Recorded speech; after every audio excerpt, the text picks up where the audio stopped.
యేసుక్రీస్తు నామంలో మీ అందరికీ నా వందనములండి. ప్రియమైన దేవుని వర్లారా, తండ్రైన దేవుని మాటలు కొన్ని మాటలు మనము చదువుకుంటుండగా ప్రియులారా, మరి దేవుడు మనుషుల్ని గూర్చి రూలు పెట్టినప్పుడు, శిక్షలు విధించినప్పుడు, శిక్షణలో ఉంచినప్పుడు పాత నిబంధనలో మనం చూసినట్లయితే ప్రియులారా, సంఖ్యాకాండంలో 15:31లో మనం చూసినట్లయితే మరి తండ్రైన దేవుడు కొన్ని మాటలు మనకి తెలియచేస్తా ఉన్నారు. ఇశ్రాయేలు ప్రజలను గూర్చి ఇది కట్టడలను ఇవి ఆచరించవలసిందని వారికి విధించినవి.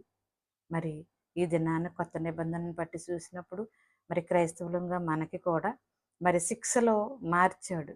కానీ తీసివేయలేదు, కానీ శిక్షలో మార్చాడని దేవుడు మనకి తెలియచేస్తా ఉన్నాడు. చదువుకుందాం ప్రియులారా.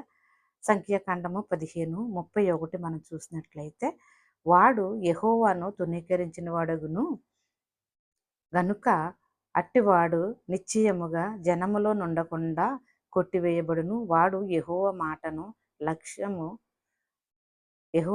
అలక్ష్యము చేసి ఆయన ఆజ్ఞను మీరినందున నిశ్చయముగా కొట్టివేయబడును.